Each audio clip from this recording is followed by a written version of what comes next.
السلام علیکم ورحمۃ اللہ وبرکاتہ. الحمد للہ وحدہ والصلاة والسلام على من لا نبی بعد. اما بعد قال اللہ تعالی فی القرآن المجید والفرقان الحمید. اعوذ باللہ من الشیطان الرجیم. بسم اللہ الرحمن الرحیم. یا ایہا الذین آمنوا اتقوا اللہ حق تقاته ولا تموتن الا وانتم مسلمون واعتصموا بحبل اللہ جميعا ولا تفرقوا. وقال تعالی فی موضع آخر یا ایہا الذین آمنوا اذا قمتم الى الصلاة فاغسلوا وجوهكم وأيديكم إلى المرافق وامسحوا برؤوسكم وأرجلكم إلى الكعبين. تمام قسم کی حمد و ثنا کبریائی اور بڑائی اس خالق کائنات مالک ارض و سما کے لیے لائق و زیبا ہے جو کہ ہمارا مربی و پالنہار ہے. بعدہ درود و سلام نازل ہو اس ہستی اقدس مقدس پر جن کا نام اسم گرامی احمد مصطفیٰ محمد مصطفیٰ صلی اللہ علیہ وسلم ہے. نوجوان دوستوں، بزرگوں اور بھائیوں، آج میں جس موضوع کے تحت آپ حضرات کے سامنے لب کشائی کروں گا وہ میرا موضوع ہے وضو کا مسنون طریقہ. وضو کس طرح ہمیں بنایا جائے، وضو کرنے کا کیا طریقہ ہے اور وضو کے کیا فضیلت ہے. بالکل اختصار کے ساتھ، آپ لوگ کے پاس بھی ٹائم نہیں ہوتا ہے، میں بالکل اختصار، بات تو بہت لمبی ہے، اس کے اندر بہت سارے فضیلتیں بہت ساری باتیں ہیں، لیکن میں چند اس میں ہی اجمالی طور پر میں آپ حضرات کے سامنے بات کو رکھ کر کے اپنی بات کو ختم کروں گا. دوستو، وضو کی بہت زیادہ فضیلتیں ہیں اور اللہ کے نبی صلی اللہ علیہ وسلم نے اس کی ترغیب بھی دلائی ہے. اور نماز کے لیے، اور میں نماز کا طریقہ بھی انشاءاللہ آپ حضرات کے سامنے، یہ وضو کے بعد، طہارت کے بعد، اس کے بعد میں نماز کا جو طریقہ ہے وہ بھی بتلاؤں گا آپ حضرات کے لیے. اس لیے پہلے شرط ہے، نماز کے لیے پہلے شرط ہے پاکیزگی اور وضو ہونا، با وضو ہونا. بے وضو کی نماز نہیں ہوگی، تو وضو شرط ہے. اس لیے میں چاہتا ہوں کہ آج وضو کا مسنون طریقہ آپ حضرات کے سامنے رکھوں. حضرت ابو ہریرہ رضی اللہ تعالی عنہ سے روایت ہے کہ رسول اللہ صلی اللہ علیہ وسلم نے فرمایا، وَإِذَا اسْتَيْقَظَ أَحَدُكُم مِّن نَّوْمِهِ فَلْيَغْسِلْ يَدَهُ قَبْلَ أَن يُدْخِلَهَا فِي وُضُوئِهِ فَإِنَّ أَحَدَكُمْ لَا يَدْرِي أَيْنَ بَاتَتْ يَدَهُ. یہ کتاب الوضو باب الاستجمار وطرن، یہ بخاری کی روایت ہے کہ اللہ کے نبی صلی اللہ علیہ وسلم نے فرمایا، جب تم نیند سے جاگو، جب تم نیند سے بیدار ہو تو اپنا ہاتھ پانی کے برتن میں نہ ڈالو. جب تم نیند سے جاگو، سو رہے تھے، رات کا وقت تھا یا دن کا وقت تھا، کبھی بھی سو رہے ہو، سو کر کے اٹھے تو تم اپنے ہاتھ کو برتن میں نہ ڈالو جب تک کہ اس کو 3 بار نہ دھو لو، کیونکہ تم نہیں جانتے کہ اس ہاتھ نے رات کہاں گزاری. یعنی کہ اللہ کے نبی صلی اللہ علیہ وسلم نے حکم دیا یہ کہ وضو بنانے سے بھی پہلے، کسی برتن کو، کسی سامان کو چھونے سے پہلے، کہ جب کوئی سو کر کے اٹھے تو وہ اپنا 3 بار ہاتھ کو دھل لے، کیونکہ اس کو نہیں معلوم، رات میں آدمی بے ہوش ہوتا ہے، بے ہوشی کا ایک عالم ہوتا ہے، نیند بھی ایک بے ہوشی کا عالم ہوتا ہے، اس عالم کے اندر آدمی کا ہاتھ نہ جانے کہاں سے کہاں گزر جاتا ہے. تو اس لیے اللہ کے نبی نے فرمایا کہ پہلے ہاتھ کو دھل لے، نہ جانے اس کا ہاتھ کہاں کہاں گیا ہے. اسی طریقے سے حضرت ابو ہریرہ رضی اللہ تعالیٰ عنہ روایت کرتے ہیں کہ رسول اللہ صلی اللہ علیہ وسلم نے فرمایا، جب تم نیند سے بیدار ہو پھر وضو کا ارادہ کرو. اگر تمہیں وضو بنانا، جیسے فجر کی نماز کے ٹائم پر ہم بیدار ہوتے ہیں اور ہمیں وضو بنانا ہے، تو کیا کرنا ہے؟ تو پانی چڑھا کر 3 بار ناک جھاڑو، کیونکہ یعنی ہاتھ کو دھلو اور 3 بار ناک کو جھاڑو، کیونکہ شیطان ناک کے باسے میں رات گزارتا ہے. جب آپ نے 3 بار ہاتھ کو دھل لیا اور پھر ناک میں 3 بار پانی ڈالو، یہ وضو سے پہلے کہ ناک میں پانی ڈال کر کے جھاڑو، کیونکہ ناک کے بانسا جو یہ ہوتا ہے، یہ حصہ، یہاں شیطان بیٹھ کر کے رات گزارتا ہے. جب آپ ناک میں پانی ڈال کر کے پانی کو جھاڑتے ہو تو شیطان نکل بھاگتا ہے. تو اس لیے وضو کے لیے پہلے، وضو سے پہلے جب ہم نیند سے بیدار ہو تو وضو کے لیے ضروری ہے کہ ہم اس سے پہلے یہ کہ ہم اپنے ہاتھ کو دھل لیں. یہ پیارے نبی جناب محمد رسول اللہ صلی اللہ علیہ وسلم کا فرمان ہے. آئیے اب میں نے آپ حضرات کے سامنے شروع میں ایک قرآن کریم کی آیت کریمہ تلاوت کری ہے، اس کا وہ سورہ مائدہ کی آیت ہے جس کا میں آپ حضرات کے سامنے ترجمہ بھی رکھوں کہ اللہ تعالیٰ نے فرمایا، یا ایھا الذین آمنوا، اے لوگوں جو ایمان لائے، اذا قمتم الی الصلاۃ، جب تم نماز کے لیے کھڑے ہو، اذا قمتم الی الصلاۃ فاغسلوا وجوہکم، تو اپنے چہروں کو دھلو، فاغسلوا وجوہکم وَأَيْدِيَكُمْ إِلَى الْمَرَافِقِ، اپنے چہرے کو دھلو اور اپنے ہاتھ کو کوہنیوں سمیت دھلو. اتنے کوہنی، یہ کوہنی جو ہوتی ہے یہاں تک کہ اسے دھلو. وَامْسَحُوا بِرُؤُوسِكُمْ، اور اپنے سر کا مسح کرو. وَأَرْجُلَكُمْ إِلَى الْكَعْبَيْنِ، اور اپنے پیروں کو ٹخنوں سمیت یعنی یہاں تک کہ اسے دھلو پیر کو. یہ قرآنی آیات کے اندر ہمیں وضو کا طریقہ معلوم پڑتا ہے. اسی طریقے سے وضو جب ہم یہ قرآن کے ذریعے سے ہمیں معلوم پڑ گیا کہ ہمیں وضو جب نماز پڑھنا ہے تو ہمیں وضو بنانا ہے. اسی طریقے سے اللہ کے نبی صلی اللہ علیہ وسلم نے فرمایا کہ جب وضو بنانا ہو تو وضو بنانے سے پہلے آپ کے لیے اور ہمارے لیے ضروری ہے کہ بسم اللہ کہے. الرحمن الرحیم ملائے نہیں، کیا کہنا ہے؟ صرف بسم اللہ کہنا ہے. اب بہت سے لوگ کیا سمجھتے ہیں، بہت سے لوگوں کو بولو تو بولے کیوں بھائی بسم اللہ الرحمن الرحیم کیوں نہ کہے، یہ عجیب طریقے کی بات کرتے ہیں. الرحمن الرحیم کیا کوئی غلط بات ہے؟ ہم کہہ دیے نہیں، غلط بات نہیں ہے، اس سے انکار نہیں ہے.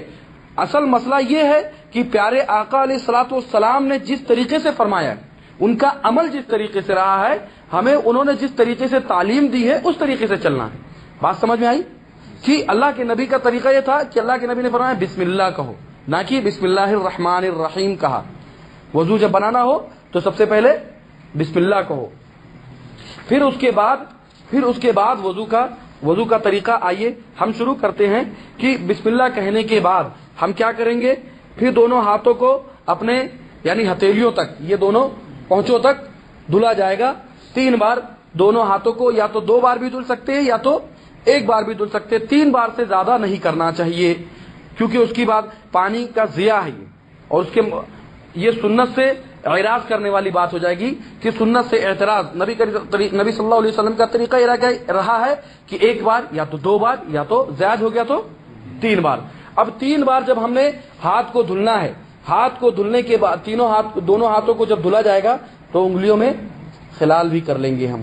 اور بہت سارے لوگ، بعض لوگ کیا کرتے ہیں جیسے کہ آج عموماً عورتیں اپنے بائیں ہاتھ کی یا دائیں ہاتھ کی انگلیوں کو ناخن کو بڑا رکھتی ہے، ناخنوں کو بڑا کر کے رکھتی ہے. تو اس کی وجہ سے یہ ہوتا ہے کہ ناخنوں کے اندر پانی نہیں جاتا ہے، اندر پانی نہیں جاتا ہے. تو ایسی حالت میں وہ وضو پورا نہیں ہوگا. اور یا نیل پالش لگا لیتی بہت سی بعض عورتیں اور اسی کے اوپر وضو بنا کے نماز ہی پڑھ لیتی ہے، تو وہ نماز نہیں ہوگی. وضو کیونکہ وضو نہیں ہوئی، وضو نہیں ہوا تو نماز بھی نہیں ہوگی اس کی. پھر بعض مرد بھی اسی طریقے سے عورتوں کی دیکھا اپنی کانی انگلی کے ناخن بڑھاتے یا تو انگوٹھے کے ناخن بڑھاتے ہیں. یہ بالکل باطل ہے اور غلط چیز ہے. اس طریقے کے کام یہ عورتوں کی مشابہت کرنا بھی ہو گیا اور اس طریقے سے وضو بنانے میں وہ انگلیوں کے اندر پانی جذب نہیں ہوتا ہے، اس لیے ناخن کو چھوٹا رکھنا چاہیے.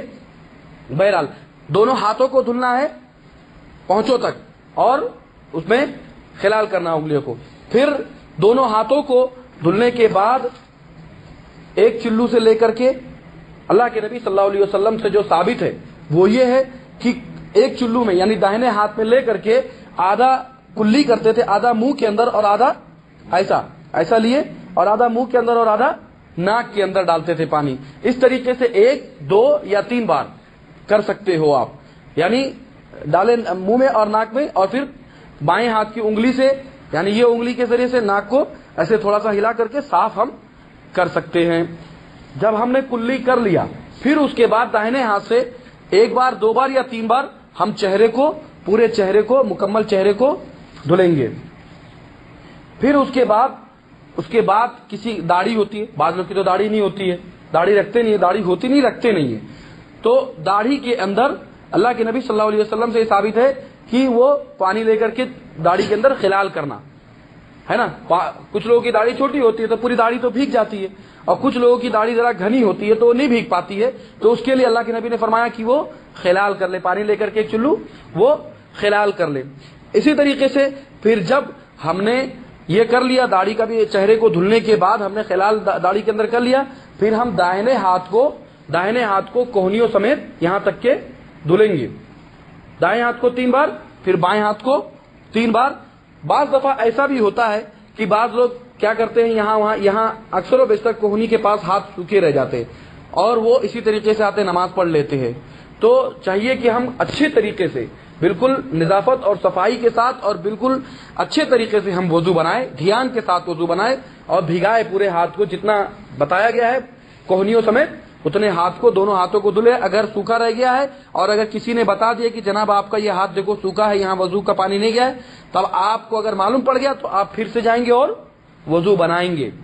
سمجھ گئے؟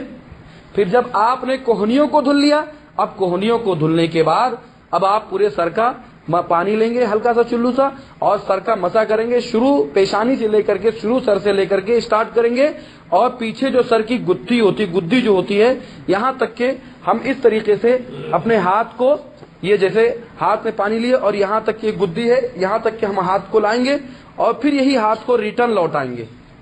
ٹھیک ہے؟ اور پھر ہاتھ کو ریٹرن لوٹانے کے بعد, سر کے واپس لانے کے بعد, پھر ہم اس کے بعد سبابہ, جس کو شہادہ انگلی کہتے ہیں دونوں ہاتھوں کی, اس کو کان کے اندر ڈالیں گے, کان کے سوراخ کے اندر, اور انگوٹھا جو ہے یہ کان کے پچھلے حصے پر لے جا کر کے اس طریقے سے ہم کان کا مسح کریں گے. اور اس کا مسح کرنے کے بعد پھر اب بچا دونوں پیر, تو ہم پہلے دائنے پیر کو دھلیں گے, کہاں تک کے؟ ٹخنے تک کے پورے. اور بعض دفعہ ایسا ہوتا ہے کہ بہت سے لوگ ٹخنے سوکھے بھی رہتے ہیں, اس لیے ٹخنے کو اچھے سے دھلا جائے, اور انگلیوں کا, اور ہاتھ کی انگلیوں کا اور پیر کی انگلیوں کا خلال بھی کرے. اس طریقے سے جیسے ہوتا ہے نا, یہ خلال کرنا اس کو کہتے ہیں, اس طریقے سے خلال کرے تاکہ پانی وہاں تک پہنچ جائے. جب ہم نے دائنے پیر کو 3 بار دھل لیا, اب اس کے بعد ہم بائیں پیر کو 3 بار دھلیں گے. یہ ہونے کے بعد جب ہم نے اس طریقے سے ہم نے جب یہ وضو کا مکمل طریقہ ہو گیا, اب اس کے بعد اب آئیے اس کے بعد اللہ کے نبی صلی اللہ علیہ وسلم سے جو وضو کی دعا ثابت ہے وہ یہ ہے کہ رسول اللہ صلی اللہ علیہ وسلم نے جب پورا وضو بنا لیا, پھر اس کے بعد اللہ کے نبی صلی اللہ علیہ وسلم کہا کرتے تھے, اشہد ان لا الہ الا اللہ وحدہ لا شریک لہ, میں گواہی دیتا ہوں کہ اللہ کے سوا کوئی معبود برحق نہیں ہے, واشہد ان محمدن عبدہ ورسولہ, اور میں یہ گواہی دیتا ہوں کہ محمد یہ اللہ کے بندے اور اس کے رسول ہیں. یہ طریقہ ہوا وضو کا, نبی کا سنت کا طریقہ. اب اس کے اندر ہند پاک, پاکستان, بنگلہ دیش کے اندر کچھ لوگ اس وضو کے اندر کچھ کوتاہیاں اور غلطیاں کرتے ہیں. پہلی غلطی تو یہ کرتے ہیں کہ وضو بنانے جاتے ہیں تو نیت کرتے ہیں. نیت دل کے ارادے کا نام ہے, آپ نے ارادہ کیا یہ نیت ہو گئی. لیکن بعض لوگ زبان سے نیت کرتے کہ میں ظہر کی نماز کے لیے وضو کرنے جا رہا ہوں, عصر کی نماز کے لیے وضو کرنے جا رہا ہوں. یہ بالکل بے بنیاد اور غلط بات ہے. انما الاعمال بالنیات, اعمال کا دار و مدار نیتوں پر ہے. دل کے ارادے کا نام ہے نیت. آپ نے دل میں ارادہ ہی کر لیا, یہی ہو گیا نیت. زبان سے کہنے کے لیے اس کی کوئی شرط نہیں ہے. ایک غلطی یہاں ہوتی ہے. دوسری غلطی یہ ہوتی ہے کہ جتنی بار ہاتھ کو دھلے تو کوئی دعا ہے, پھر ناک میں پانی ڈالے تو دعا پڑھ رہے, اشہد ان لا الہ الا اللہ محمد رسول اللہ. اسی طریقے سے بعض لوگ کیا کرتے ہیں, دونوں ہاتھوں کی انگلیوں کو لے کر کے جب چہرے کو دھل لیتے ہیں تو اس کے بعد یہ ایسا منہ پہ لے آتے چومتے اور پھر آنکھوں پر لے جا کر کے ایسے گھماتے ہیں. نہ جانے وہ کیا کرتے ہیں, اس طریقے سے ایسے ایسے کرتے ہیں لوگ, یہ کرتے ہیں جبکہ یہ ثابت نہیں ہے, یہ اللہ کے نبی کا طریقہ نہیں ہے. بالکل وہ بے بنیاد چیزیں ہیں, گناہ ملنے والی چیزیں, یہ بدعت ہے. اس طریقے سے اگر کوئی کام کرتا ہے تو وہ گنہگار ہوتا ہے الٹا. تو یہ بھی بے بنیاد چیز ہے. اسی طریقے سے تیسری چیز, سر کا مسح کرنے کے بعد لوگ گردن کا مسح کرتے ہیں. اس طریقے سے ایک گردن کا مسح کرتے ہیں, جبکہ یہ غلط ہے, جبکہ یہ اللہ کے نبی سے ثابت نہیں ہے. اگر کچھ روایتیں, کچھ حدیثیں ملتی ہے تو وہ بھی ضعیف ہے, جس کے بارے میں محدثین کرام نے کلام کیا ہے, اور ضعیف روایتیں, ورنہ اس کے تعلق سے کوئی روایت قرآن و حدیث کے اندر ملتی ہی نہیں ہے. جو لوگ گردن کا یہ مسح کرتے ہیں اس کے تعلق سے کوئی بھی روایت ہم کو ملتی نہیں ہے, اور اگر ملے تو وہ ضعیف روایتیں ہیں. تو میرے بھائیوں, یہ گردن کا مسح نہیں کرنا چاہیے. اور اسی طریقے سے دوسری دعا جو اللہ کے نبی صلی اللہ علیہ وسلم سے ثابت ہے وہ یہ ہے کہ سبحانک اللہم وبحمدک اشہد ان لا الہ الا انت استغفرک واتوب الیک. اے اللہ, تو اپنی تمام تر تعریفات کے ساتھ ہر عیب سے پاک ہے, اور میں گواہی دیتا ہوں کہ تیرے سوا کوئی سچا معبود نہیں. میں تجھ سے بخشش مانگتا ہوں اور تیرے حضور توبہ کرتا ہوں. یہ رہی وضو کی دعا. اب اس کے علاوہ اللہ کے نبی صلی اللہ علیہ وسلم سے یہ بتا دوں, میں آپ کو آخری بات کو رکھ کر کے اپنی ختم کروں, کہ اللہ کے نبی صلی اللہ علیہ وسلم نے فرمایا, جس وقت بندہ مومن وضو شروع کرتا ہے, جس وقت بندہ مومن, یہ مسلم کی روایت ہے جو میں آپ حضرات کے سامنے رکھ رہا ہوں, کہ جس وقت بندہ مومن وضو شروع کرتا ہے, پھر کلی کرتا ہے تو اس کے منہ کے گناہ دھل جاتے ہیں، جیسے کلی کیا تو اس کے منہ کے گناہ دھل جاتے ہیں، پھر ناک میں پانی ڈالا تو ناک کے گناہ دھل جاتے ہیں، پھر اسی طریقے سے چہرے کو دھلا اور آنکھ کو دھلا تو آنکھ سے جو چیز اگر گناہ کیا ہے تو وہ بھی دھل جاتے ہیں۔ یہ حدیث کا میں خلاصہ آپ حضرات کے سامنے رکھ رہا ہوں۔ اسی طریقے سے جب وہ پورے ہاتھ کو دھلتا ہے تو ہاتھ کے گناہ دھل جاتے ہیں، پھر وہ پیر کو دھلتا ہے تو پیر کے گناہ اس طریقے سے دھل جاتے ہیں۔ اور اس کے بعد اللہ کے نبی صلی اللہ علیہ وسلم نے جو آخری چیز فرمائی کہ جب وہ وضو سے فارغ ہوتا ہے تو وہ اللہ کی تعریف بیان کرتا ہے، دعا کرتا ہے، یعنی اللہ کی تعریف، حمد و ثنا، بزرگی بیان کی اور اپنا دل اللہ کی یاد کے لیے فارغ کیا تو وہ گناہوں سے اس طرح پاک ہو کر کے لوٹتا ہے جیسے وہ اس دن، جیسے کہ وہ اپنی ماں، اس کی ماں نے ابھی اس کو، جیسے اس کی ماں نے اس کو جنا تھا۔ یعنی وضو اس طریقے سے جب وہ کرتا ہے تو اس کے گناہ ایسے جھڑ جاتے ہیں جیسے کہ وہ اپنی ماں کے پیٹ سے ابھی جنا ہو۔ اسی طریقے سے اللہ کے نبی صلی اللہ علیہ وسلم نے فرمایا کہ روز محشر کے دن، قیامت کے دن وضو کرنے والے جو ہوں گے ان کے اعضاء چمک رہے ہوں گے، اور اللہ کے نبی غرم محجلین، جو حدیث کے الفاظ آتے ہیں یعنی وہ وضو کے اعضاء ان کے چمکتے اور دمکتے ہوں گے، جس کی وجہ سے اللہ کے نبی پہچان لیں گے کہ یہ میرے امتی ہیں۔ ان کی پیشانیاں، ان کے ہاتھ، ان کے پیر یہ چمک رہے ہوں گے روز محشر کے دن۔ وضو کا یہ فائدہ ہے میرے بھائیوں۔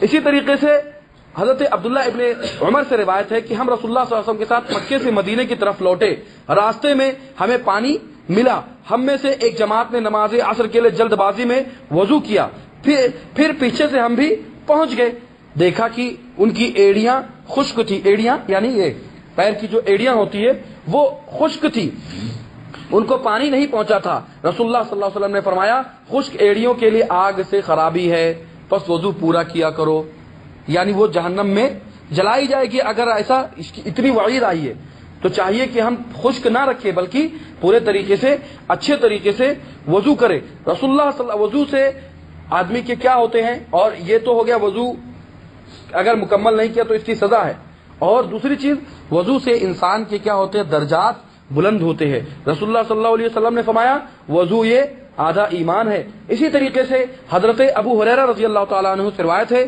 کہ میں نے اپنے حبیب جناب محمد رسول اللہ صلی اللہ علیہ وسلم کو یہ فرماتے ہوئے سنا کہ جنت میں مومن کا زیور یعنی نور، جو نور روشنی جو ہوگی وہاں تک پہنچے گا جہاں تک کہ وضو کا پانی پہنچے گا۔ سبحان اللہ، سوچے آپ۔ اسی طریقے سے رسول اللہ صلی اللہ علیہ وسلم نے فرمایا کیا میں تمہیں وہ چیز نہ بتاؤں کہ جس کے سبب اللہ تعالیٰ تمام گناہوں کو دور اور درجات کو بلند کرتا ہے؟ صحابہ کرام رضوان اللہ علیہم اجمعین نے عرض کیا اے اللہ کے رسول صلی اللہ علیہ وسلم ارشاد فرمائیں۔ آپ صلی اللہ علیہ وسلم نے فرمایا کہ مشقت، بیماری یا سردی کے وقت کامل اور سنوار کر وضو کرنا، کثرت سے مسجدوں کی طرف جانا اور نماز کے بعد نماز کا انتظار کرنا، یہ گناہوں کو دور کرتا ہے اور درجات کو بلند کرتا ہے۔ یہ مسلم کی روایت ہے۔ یعنی ہمیں چاہیے کہ ہم اچھے، اس میں ترغیب دی گئی کہ ہمیں چاہیے کہ میرے بھائیوں وضو اچھے طریقے سے کرے۔ اور ایک اور چیز کہ اگر تحیۃ الوضو آدمی نے وضو کر لیا اور وضو کرنے کے بعد نفلی نماز یعنی 2 رکعت نماز پڑھ لیا تو اس کے درجے اور بلند ہوتے ہیں۔ ایک روایت اللہ کے نبی صلی اللہ علیہ وسلم کی جو آخری بات رکھ کر کے میں اپنی بات کو ختم کروں کہ، اور یہ بخاری کی روایت ہے، یہ بخاری کی روایت کتاب التہجد باب فضل الطہور باللیل والنہار، حضرت بلال رضی اللہ تعالیٰ عنہ سے روایت ہے کہ جن کے بیان کر حضرت ابو ہریرہ رضی اللہ تعالیٰ عنہ روایت کرتے ہیں کہ رسول اللہ صلی اللہ علیہ وسلم نے نماز فجر کے وقت بلال رضی اللہ تعالیٰ عنہ سے فرمایا، پوچھا اے بلال میرے سامنے اپنا وہ عمل بیان کر جو تو نے اسلام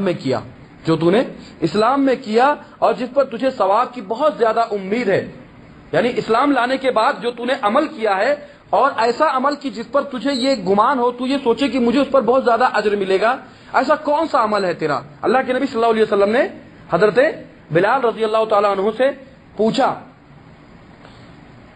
تو اللہ کے نبی صلی اللہ علیہ وسلم نے کیوں پوچھا؟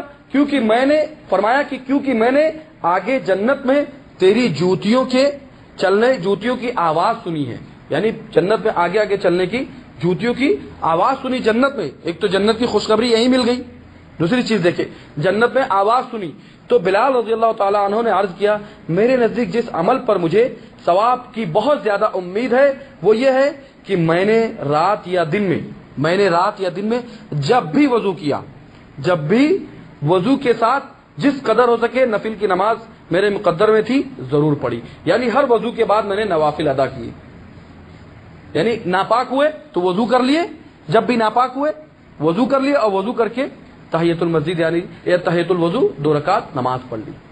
تو اس کی فضیلت کیا؟ اللہ کے نبی صلی اللہ علیہ وسلم نے بلال رضی اللہ تعالیٰ عنہ کو کیا کہا کہ تمہیں جنت میں دیکھ رہا ہوں کہ تم آگے آگے چل رہے، جنت میں جوتوں کی آواز سنی۔ تو میرے بھائیوں یہ وضو کی فضیلت ہے، اس لیے ہمیں چاہیے کہ ہم ہمیشہ باوضو رہے، بے وضو نہ رہیں۔ بہت سے لوگ تو بے وضو میں بھی نماز پڑھ لیتے ہیں۔ میں حرم میں گیا، حرم میں عمرہ کرنے گیا، جمعہ کا دن ہے، ہم نے 6-7 بجے عمرہ کر لیا۔ بعض لوگوں کو دیکھے کہ وضو کر لیے اور عمرہ کر لیے، عمرہ کرنے کے بعد احرام کی حالت میں، اور بہت سارے ویسی جو کپڑا پہنے ہوئے ہیں وہ حرم کے ادھر ادھر کونے میں یا جوار کے اندر کہیں بھی سوئے ہوئے ہیں۔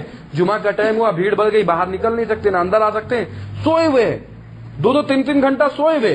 اب جمعہ کا وقت ہو گیا، امام خطیب صاحب آ گئے، خطبہ دیے، جمعہ بھی ہو گئی، اور وہی حالت کے اندر وہ اٹھے اور وہیں سے نماز بھی پڑھ کر کے نکل آئے۔ اب اس کی نماز ہوگی؟ اس طریقے سے لوگ کرتے ہیں، تو یہ بالکل غلط بات ہے، بلکہ اسے جانا پڑے گا اور وضو بنا کر کے آنا پڑے گا۔ وضو کے لیے شرط ہے پاکی، اور ایک آدمی گہری نیند میں سو گیا تو وہ وضو اس کا ٹوٹ جاتا ہے۔